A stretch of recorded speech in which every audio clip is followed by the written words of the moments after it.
So, okay, so about 2 months ago, I made these videos. I did it because I was trying to articulate my concerns.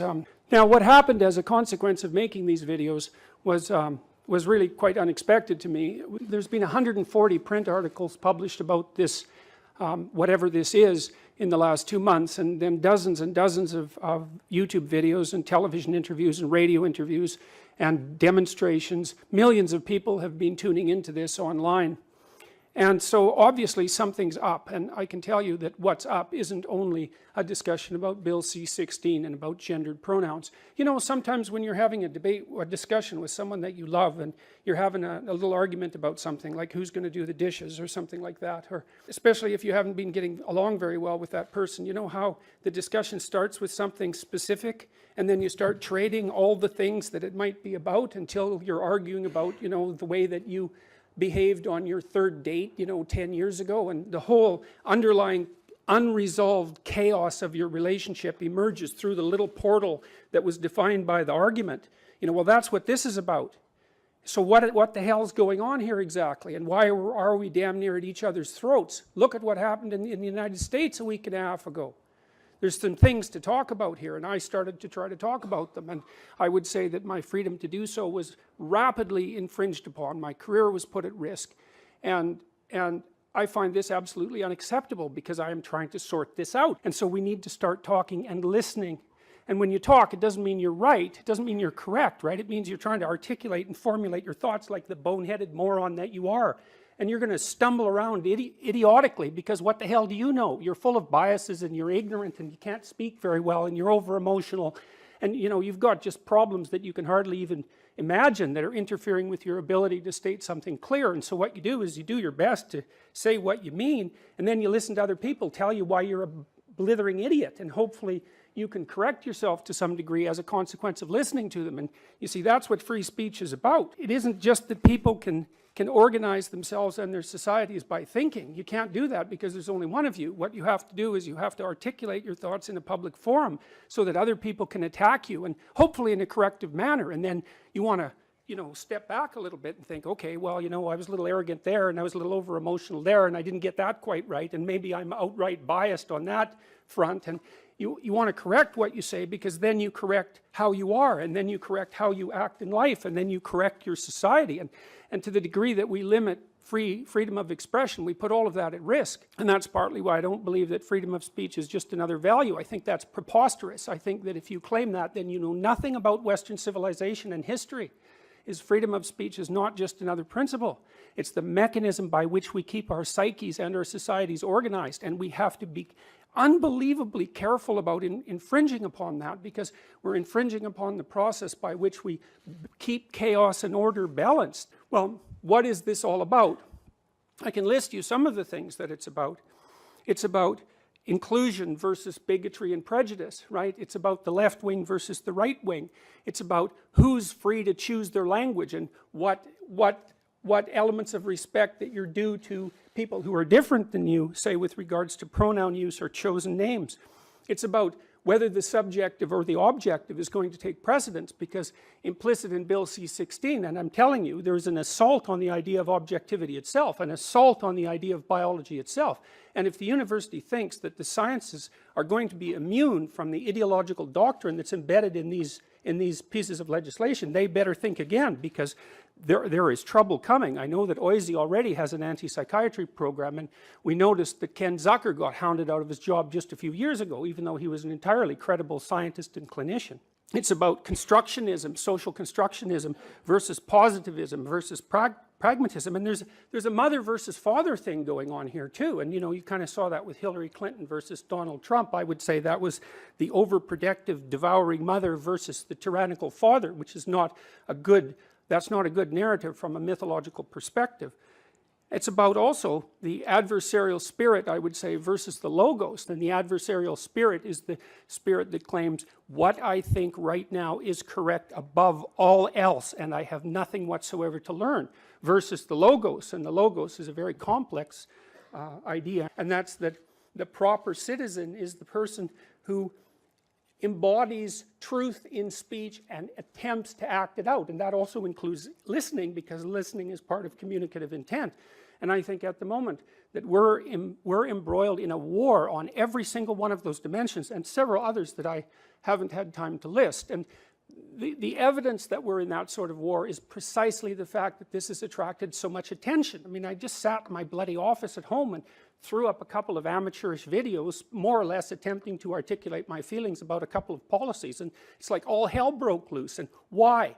Well, because that hell is right underneath the surface. I hate to stop there, but you're at the end of your time. I'm done.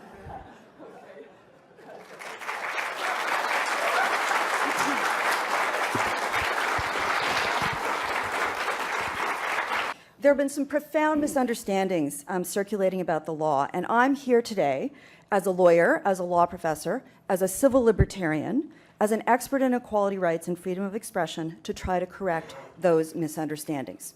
So let's start with Bill C-16, which passed third reading yesterday in the House. It's the proposed federal legislation that does three things. First, it adds gender identity and expression to the Canadian Human Rights Code. Ontario has had these since 2002. The federal government here is simply playing catch-up. There is absolutely nothing unprecedented in this. Number two, Bill C-16 adds gender identity and gender expression to provisions in the criminal code that define an identifiable group for the purposes of advocating genocide, the public incitement of hatred, and the willful promotion of hatred. The Supreme Court of Canada has said there's a very clear definition. The threshold is violence. In fact, there has to be personal violence. It is an extremely high threshold. The court has said over and over again, and I quote, it is, quote, the unusually strong and deep felt emotions of vilification and detestation. The court has said it is not disdain, it is not dislike, it is not offense. Plus, something that's often lost, hate speech criminal charges cannot be laid without the approval of the Attorney General. Third, Bill C-16 adds gender identity and expression to the provisions of the criminal code that deal with sentencing for hate crimes. So now, evidence of hatred on the basis of gender identity and expression could be taken into account. This has no impact on pronouns, unless, of course, an accused was misusing pronouns while assaulting, sexually assaulting, or murdering someone. Now let's look at the Ontario Human Rights Code. It's not constitutional law, which limits government action. It's not criminal law, where the state prosecutes individuals and sends them to jail. It's a type of civil law where private individuals can sue one another. And the remedy is generally damages.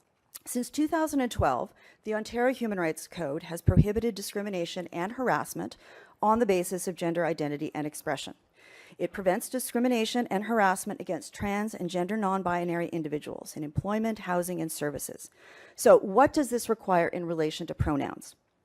According to the Ontario Human Rights Commission's policy, section 7.4, it specifically said that refusing to refer to a person by their self-identified name or proper pronoun could constitute gender-based harassment. Refusing to refer to a trans person by their chosen name and a personal pronoun that matches their gender identity or purposely misgendering will likely be discrimination when it takes place in a social arena covered by the code, including employment, housing, services like education. What about gender-neutral pronouns? Well, the Commission has said the Ontario Human Rights Code does not require any particular gender-neutral pronoun. If in doubt, ask the person how they wish to be addressed. Use they if you don't know, or simply use their chosen name. Is this the first time that a law has decided what we must say as opposed to what we cannot say? No, not at all, not even close. It's not uncommon for the law to require expression. Bilingual labeling requirements on food packaging, health warnings on cigarette packages, the oath of allegiance to the Queen that must be sworn at citizenship ceremonies. Does the requirement to not misgender the pronouns violate freedom of expression under Section 2B of the Canadian Charter of Rights and Freedoms? Probably it does. The Supreme Court of Canada says any restriction on speech is a prima facie violation of Section 2B. There's this whole other section in the Charter called Section 1, which says that all rights and freedoms are subject to reasonable limits as are demonstrably justifiable in a free and democratic society. why it all matters is because people matter. And I worry that we've moved into a place now, a kind of not only a post-truth politics, but a kind of post-empathy politics. How bloody hard is it to simply treat these people with respect and dignity? Because all this is about, all human rights are about, is respect and dignity. And if you could throw in a little kindness on the top, that would be even better.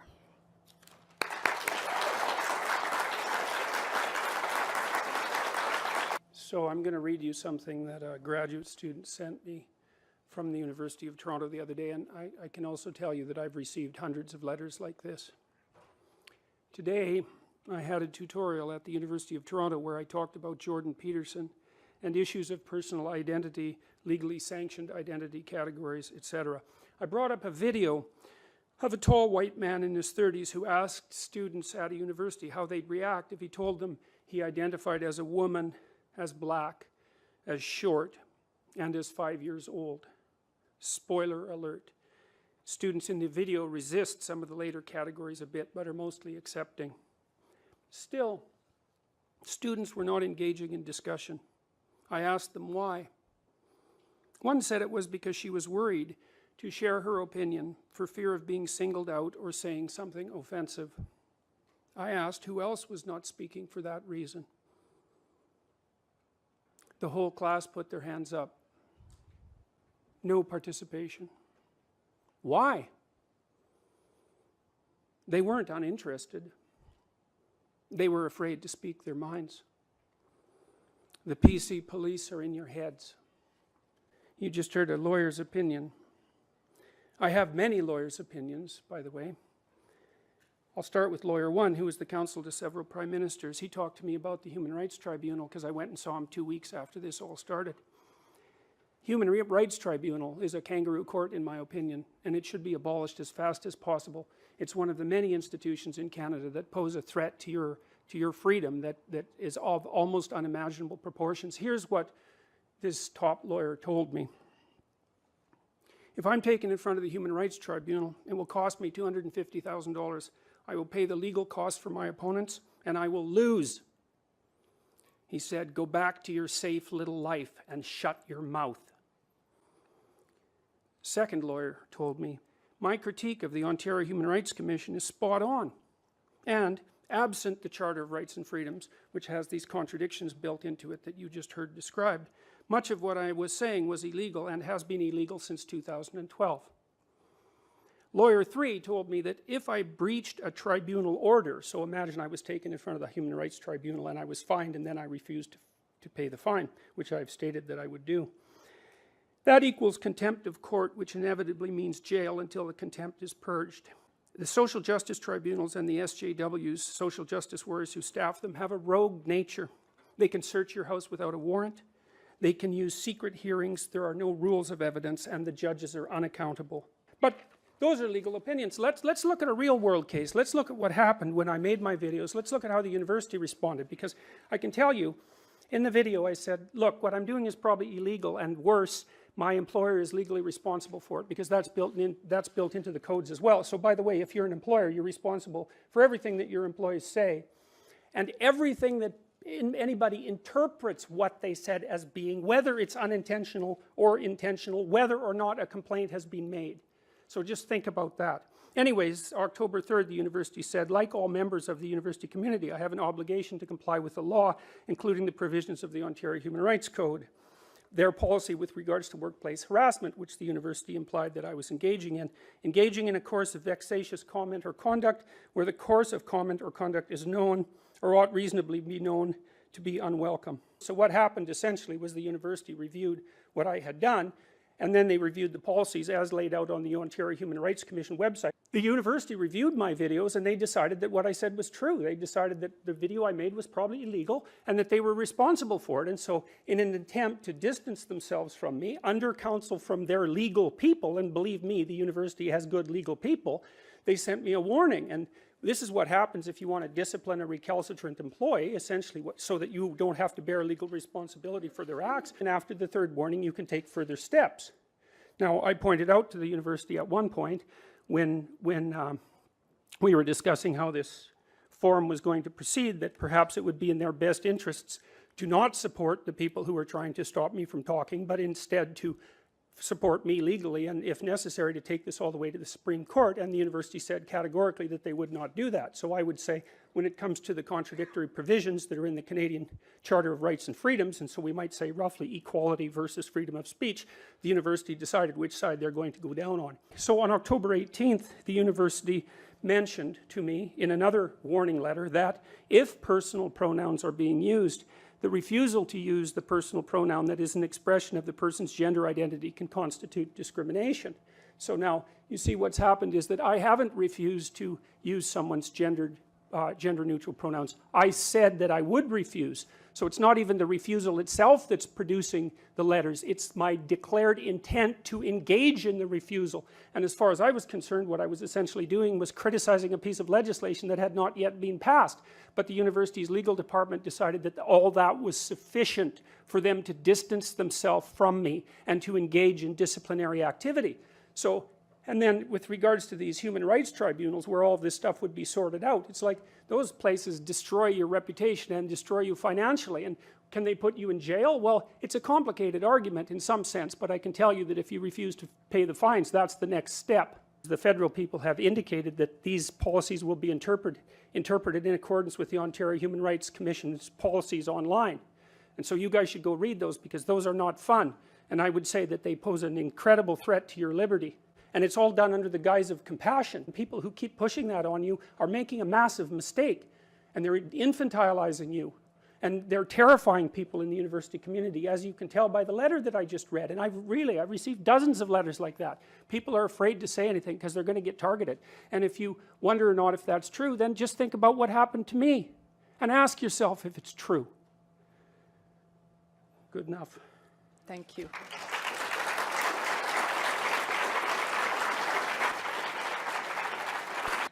As a Trinity College and OISE alumnus, I'm typically delighted to return to the University of Toronto.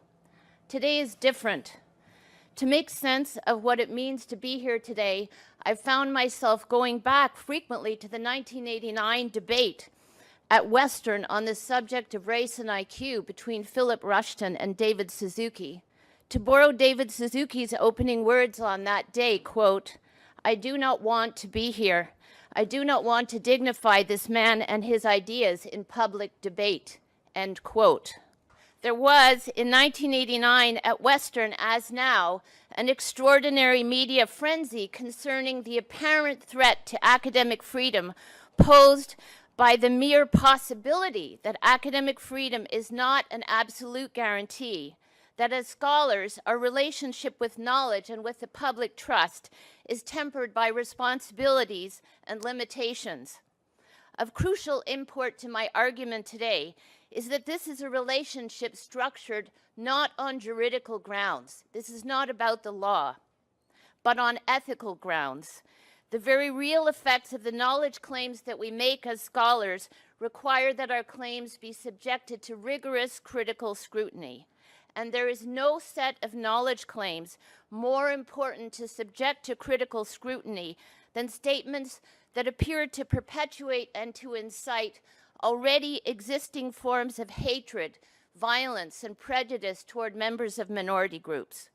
We need to identify and address the claims made in the recent public works of Jordan Peterson, claims about trans people, claims about the validity of gender identity, claims about the proper use of pronouns, and claims about academic freedom rights. And let's be clear, we have a unique difficulty here today in subjecting these claims to scholarly scrutiny. What kind of claims can you have in amateurish videos? The recent public works of Jordan Peterson provide a fabulous case study of the cultural production of true believers, the cultural production of ignorance in an age of reactionary populism. So let's take a look at how consequential and studied ignorance works in relation to gender. Here are the major claims of Dr. Peterson's recent public works, specifically the first of 3 lectures concerning Bill C-16.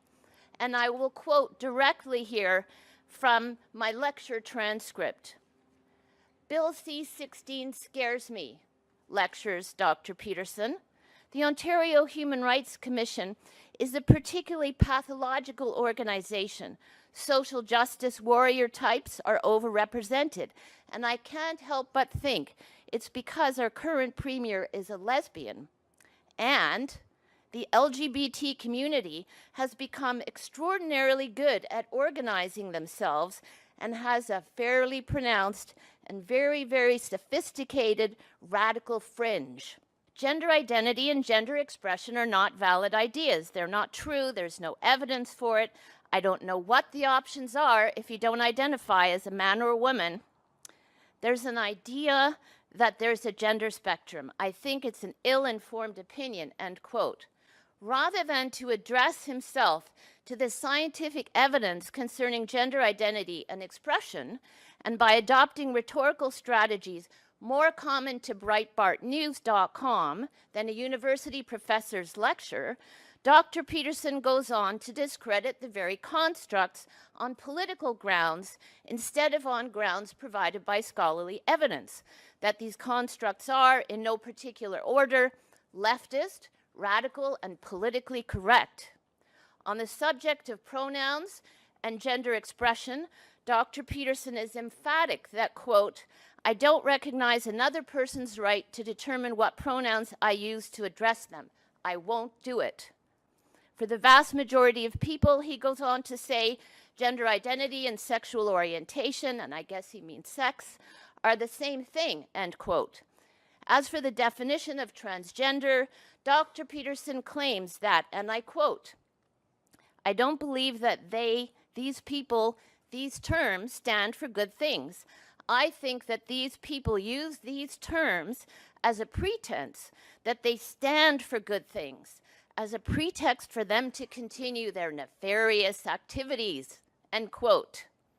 Well, this is hardly the stuff of academic scholarship. I'm a member of the Global Education Initiative of the World Professional Association for Transgender Health, and I can tell you without a shred of doubt that there is no link between the public claims made by Professor Jordan Peterson about gender generally and transgender specifically, and a body of easily accessible peer-reviewed scholarship. This body of peer-reviewed research knowledge provides conclusive evidence that whereas anatomical sex is perhaps dimorphically categorical, and that's only if we choose to ignore intersex, that secondary sex characteristics cannot be argued simplistically to be determined by chromosomal sex, and that there is highly significant diversity in gender identity and expression, which exists on a continuum that reveals persistent differences that cannot be explained by sex assigned at birth. Gender identity and expression are dynamic, biosocial aspects of human diversity that are culturally and socially in a complex relationship with matter. Gender identity and expression are linked both to the extraordinary plasticity of human life and the fluidity of identity, and as well, and this is where we must pay close attention, linked to gender-based violence, to minority stress, and threats to a whole host of rights in Canada that are not up for debate here today. These rights include the right to recognition, the right to communicability of presence, the right to culturally competent institutional climates, and perhaps the most profound of all rights, the right to safety and the right to culture and access to knowledge. Whereas almost all the media attention on the Jordan Peterson affair has focused on the possible threat to his academic freedom, I want to focus instead on the ethical significance of an academic's total dereliction of academic responsibility. Academics are never free to distribute totally bogus claims while trading on the value provided by their title as a professor in a great Canadian university, and perhaps even worse, as a clinician registered by an accreditation body. Quite the contrary. Every faculty member takes on academic responsibilities that embody an ethical commitment, which is precisely not responsibilities required by the law. Academic knowledge that appears to codify knowledge about minority populations must not add to the harms already facing minority groups by itself contributing to the consolidation of ignorance, nor by inciting hatred toward members of these groups. Faced with Philip Rushton's perpetuation of racist assumptions in his research on race and IQ in the 1989 debate, David Suzuki concludes that one can only infer, quote, "He is either grossly ignorant or deliberately mischievous. Either way, what is required is action by scientists and academics. His claims must be denounced. This is not science," end quote. Surely, the deliberate production of ignorance concerning a precarious minority group constitutes evidence of the most unethical abnegation of the responsibility of academics to contribute to human well-being, collective intelligence, flourishing, and the survival of planetary life. The institution of the public university cannot and must not sanction ignorance. And most emphatically, we must denounce the deliberate cultural production of ignorance. We can and we must do better. And we must do better, not because it is prescribed by the law, but because we have an ethical commitment to contribute to the advancement of knowledge in a democratic society. Thank you.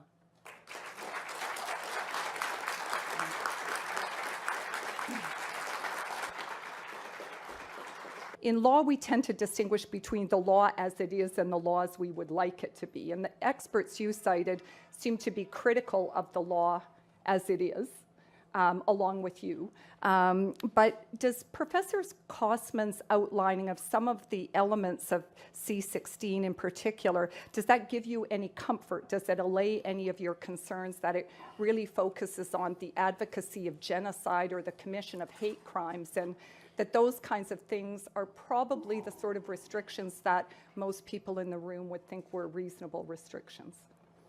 No, it doesn't give me any comfort. And the reason it doesn't give me any comfort is because, as far as I'm concerned, what this is actually about has already played itself out in my case, and I already explained that to you. I would say a legal doctrine is something like a virus, and it has a life. That's not what we think. If you let it go into a living system, it propagates and it has effects, and the effects are a consequence of the philosophy that's embedded inside the law. And if you really want to know about this, you should read Alexander Solzhenitsyn's Gulag Archipelago, because what he does in that book is tell you how the hypothetically humane doctrines that were embedded in radical Marxism at the end of the 1800s unfolded into Soviet society and demolished it. But I want to tell you a little bit about what the law does. And this is with regards to its interpretation from the policy guidelines. It instantiates social constructionism into our legal system. You have to understand what that means. There's a huge debate about how human identity is upon what grounds human identity is predicated. Now, the radical social constructionists basically say that identity is nothing but a social construction, and that's in keeping with their philosophical doctrines, partly Marxist and partly postmodern. But that isn't, and that was what I was objecting to with regards to Bill C-16, because it insists, do you understand this? It makes this legal doctrine that biological sex, gender identity, gender expression, and sexual orientation vary independently. And they don't. Now, the reason they don't is because 98% of people, it's 99.7% of people, by the way, at least with regards to the most credible statistics, have a gender identity that's essentially identical with their biological sex. And almost everybody who is male and female by biological sex and gender identity dresses that way, and that's what gender expression essentially is. And then if you stack those three things on top of each other, they're basically isomorphic. You can add sexual orientation to that, and 98% of people are heterosexual. So the idea that those things vary independently is absolutely preposterous. But it's written into the law, and that has terrible consequences. You see, I don't know, for example, now, to what degree any discussion in universities of the biological differences between men and women are legal. And you think, oh, well, that's an exaggeration. It's like, well, I debated Nicholas Matt, I believe that was his name, a professor at the University of Toronto on TVO's The Agenda, and he said right out for everyone to hear that the scientific consensus is that there's no biological differences between men and women. And I've received letters from people who've told me that now the social justice activist types are complaining about the fact that the biologists assign biological sex to animals because it's only a social construct that we're projecting onto their being. And you know, we just heard that the chromosomal level of analysis is complex. It's not that complex. What we have is a bimodal distribution with a tiny number of exceptions, and that, by the way, is not a spectrum.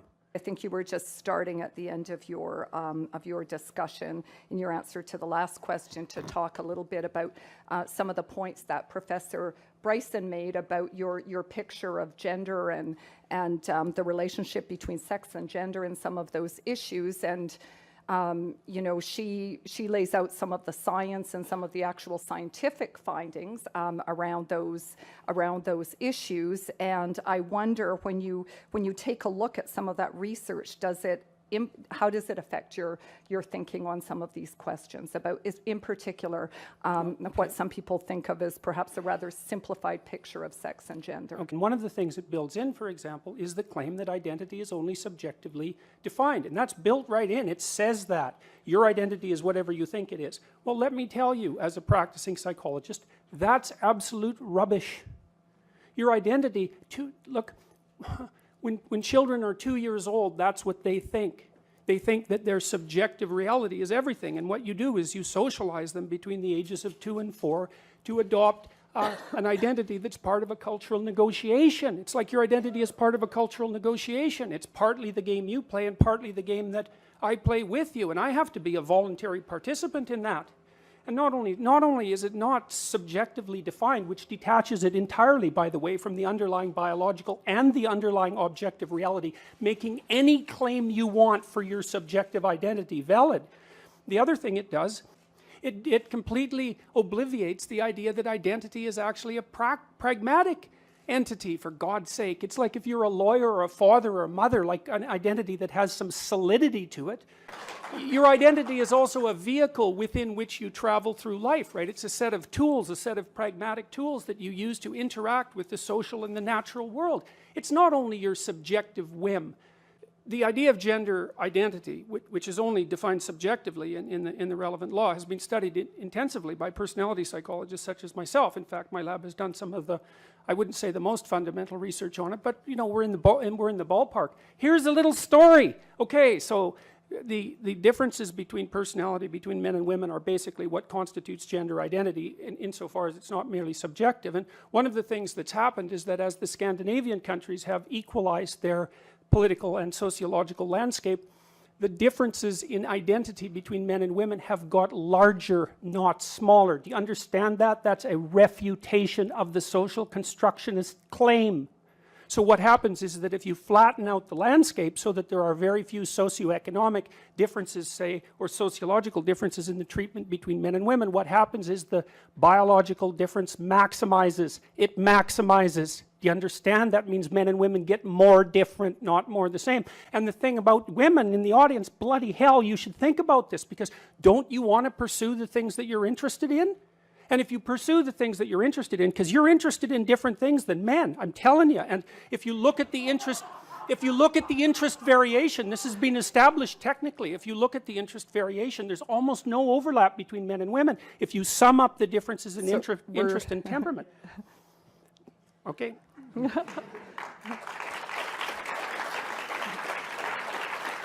You know, what does some of the evidence, what are sort of the objective realities in this situation that we might hold on to? Science about causality, about, in essence, sex being linked and producing gender, requires us to move outside of the current realm. All that we have in this realm is quasi-experimentation. We can't actually do studies where we manipulate the chromosomal or the hormonal environment. And so since we can't remove sexism and misogyny from the production of gender, we can't actually reach conclusions about what we take to be gender differences. Thank you. Point 2, pronouns. Let's put pronouns in some kind of context. And I think it's really helpful in going back to what Justice Minister Wilson-Raybould said yesterday following the passing of C-16, and I'll quote, It's our collective responsibility to recognize and reduce the vulnerability of transgender diverse persons to discrimination, hate crimes, and hate propaganda. And a lot of what we've been hearing here is hate propaganda. So what I want to say about pronouns is that we have to get beyond this simplistic discussion, which is either about grammatical infelicity, singular, plural, or that we should be nice to people. We actually have to deal with our responsibility in creating institutional climates that take very seriously the goal of reducing inequality. That has always been the fundamental goal of education. So at the University of British Columbia, the Trans, Two-Spirit, and Gender Diversity Task Force is looking at everything in the context of what Greta Bauer and her amazing colleagues at TransPulse call institutional and informational erasure. We are looking at housing, student health. How are trans and gender diverse students going to go to student health and get care that is both medically and culturally competent? How should we be organizing student information systems so that people can tell us their names and their pronouns? This is a technical challenge only, and we have to rise to the challenge. Professor Peterson, let's start with you. So this question says, you present your issue with Bill C-16 to be that the infringement of freedom of expression regarding gender pronouns is a problem. Do you hold the same stance with other discriminatory language in the Human Rights Code, such as being able to use racist terms with regard to students? And if you believe that one of these things is a violation but not the other one, why? I'm not sure I read that out all that well, but you get the idea. Okay, well, first of all, I don't think that these issues are the same. I don't think they're the same at all. I mean, I've been thinking about the pronoun thing, you know, because one of the things that people, it put me back on my heels for a while, because the claim was basically, well, it's something like, why doesn't the mean professor just play nice and respect people by using their pronouns? And it took me like 3 weeks to unpack that, because who gets questioned about pronoun use? I don't know why the hell I use the pronouns I use. I use them because they're part of the language. I use he and she because that's what everyone uses. And so then I had to think about, well, why do we in fact use pronouns? And we use them in part for the same reason that we use other categories, and that's to simplify the world for functional purposes, roughly speaking. But then I was thinking, well, is the use of he and she a mark of respect? And the answer to that is, well, no, it's not a mark of respect. It can't be a mark of respect. What you call 4 billion people can't be a mark of respect, right? It's a mark of basic categorization. And so then the claim comes up, well, if someone wants you to use a particular pronoun, then you're disrespecting them if you don't. It's like, okay, let's think that through a bit. Well, that assumes that when I'm using he or she for people in normal parlance, that I'm actually indicating my respect for them. And that's not true. It's like, if I don't know you, I classify you generically, and basically I classify you in terms of how you present yourself publicly. I suppose that's your gender expression. And then I nail you with whatever pronoun seems to fit. It has nothing to do with respect. And besides that, you bloody well don't get to demand my respect. Why should you?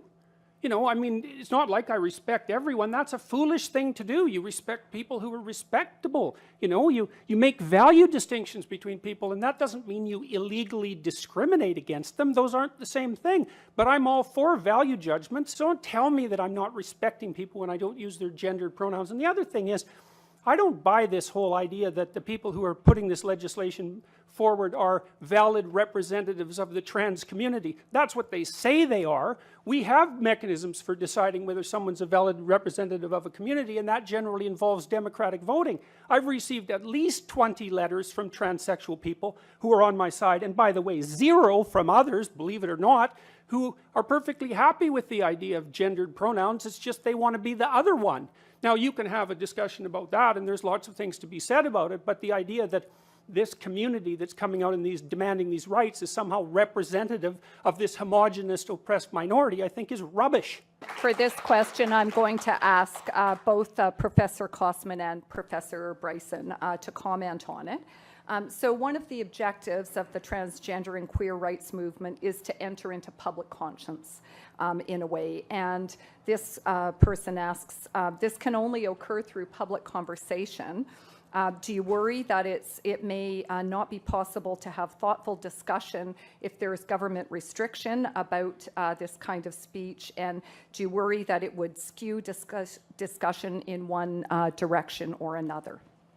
So perhaps Professor Kossman first, and then Professor Bryson.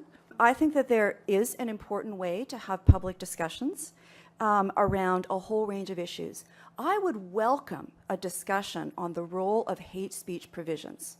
I would welcome a discussion around the role of hate speech and its desirability, about whether the Supreme Court of Canada is right or not right in upholding its constitutionality. But I would like to have that debate with someone who is knowledgeable about the law.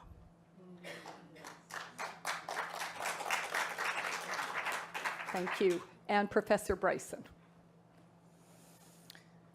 One of the big questions that I had to deal with in considering whether or not to accept the very generous offer, invitation of the University of Toronto to come here today would be the impact of this event on trans and gender non-binary people, specifically at the University of Toronto and much more generally.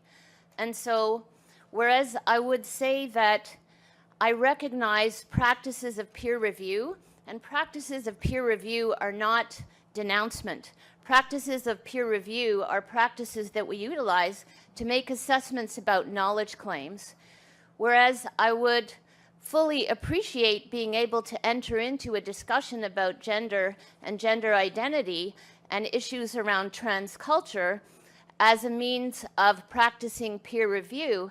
I think the difficulty that we've had, and we've managed to reproduce this difficulty here today, characterized just now by Dr. Peterson as simplifying the world for functional purposes. Simplifying the world for functional purposes is not what I recognize to be academic practice. This is not how we relate to knowledge. And so I think that there's a concern when we don't subject claims that are being made as knowledge claims by people who carry titles at great Canadian universities, when we don't treat those knowledge claims in the same way that we would in any other field. And when they're knowledge claims made about members of minority groups, embattled, vulnerable, marginalized members of minority groups, then I think that we all need to be very concerned about how it is that we're changing what we think we do in the university, which is supposed to be about the advancement of knowledge and excellence. Thank you. Is Professor Peterson, as a clinical psychologist, refusing to acknowledge how damaging it could potentially be to an individual to disregard their identity? It's a very difficult question to even engage with because I don't understand it. It makes things so simple that you can't discuss them properly. All I do in my clinical practice, and I have about 20,000 hours of experience in my clinical practice, and I've dealt with all sorts of people, far more variation in people than the typical person ever encounters, and I think I've done it at least reasonably competently.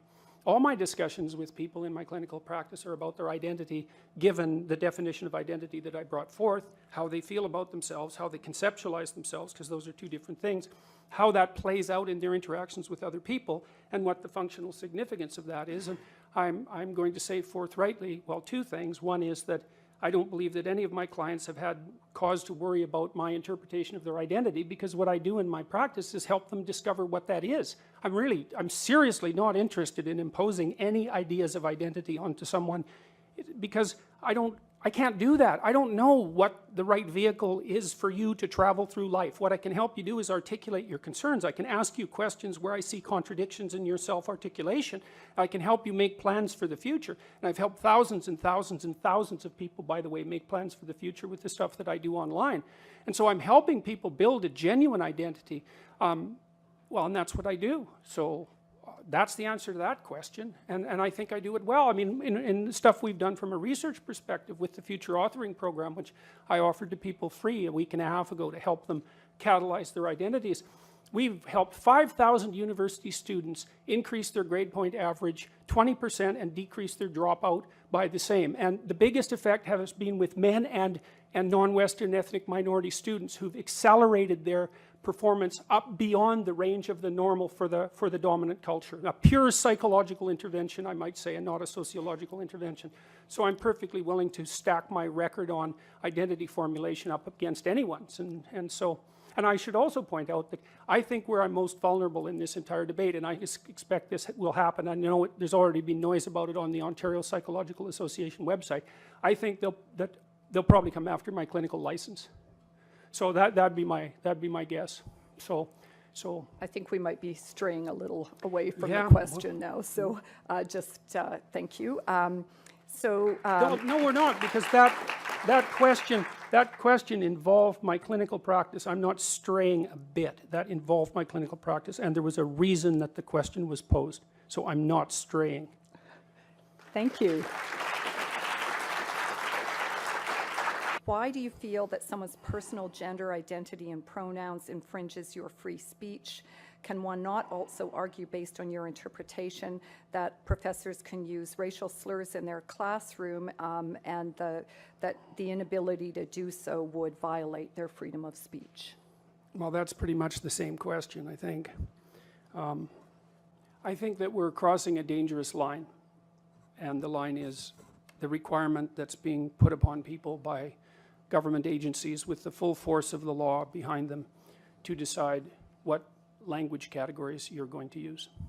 When I opened this debate, this forum, I tried to explain what this is about, and I couldn't explain everything that it's about because it's about too many things. But one of the things it's about is ideology and the distinction between the left and the right, and let's say. Now, I truly believe that these made-up pronouns, of which there are many, dozens in fact, and there's no consensus on them. I was just going to ask if you could go back to the point about the analogy between the racial slur and the I don't think there's any use. analogy at all. But I that's think what the difference people wanna between, hear you I'm on. talking about compelled speech. There's a difference between saying that there's something you can't say and saying that there are things that you have to say. And I regard these made-up pronouns, all of them, as the neologisms of radical PC authoritarians. Do you understand that? And I'm not a fan of that sort of person. And the reason I'm not a fan of that sort of person is because I've done my homework.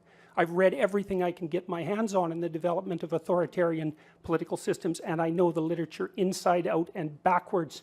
And I am not going to be a mouthpiece for language that I detest. And that's that.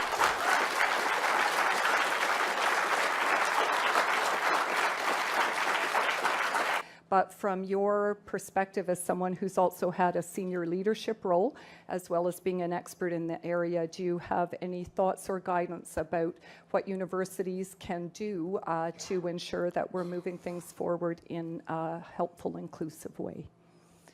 Let's talk about apologies.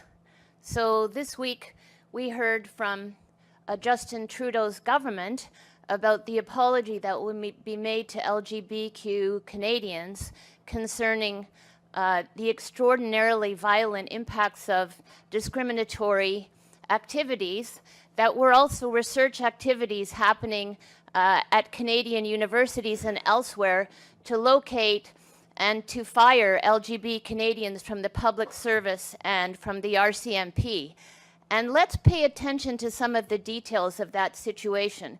You can Google the fruit machine, an incredibly bogus apparatus that was created, let's say not coincidentally, by a psychologist at Carleton University, Dr. Wake, who was the chair of the psychology department, intended only to identify supposed homosexuals who then would be fired from government service and from the RCMP.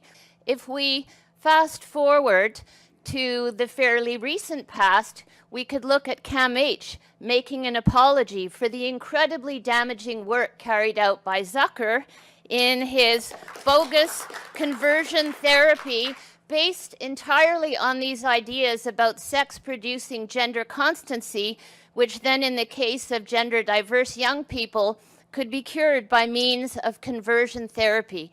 CAMH had to apologize to the Canadian public and to Ontarians for the harms carried out by Dr. Zucker.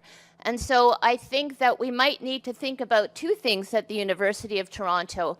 And one would be an apology for any damages to the right to safety and the right to humanity on the part of trans and gender diverse people at the university and in the great city of Toronto more generally. And then, of course, the University of Toronto also, and perhaps it already is, and I'm sure you know more about this than I do, could implement the kind of wide-ranging program to think very carefully about how in an intelligent way to accommodate gender diversity and trans people in this wonderful, great Canadian university that is the University of Toronto. Thank you.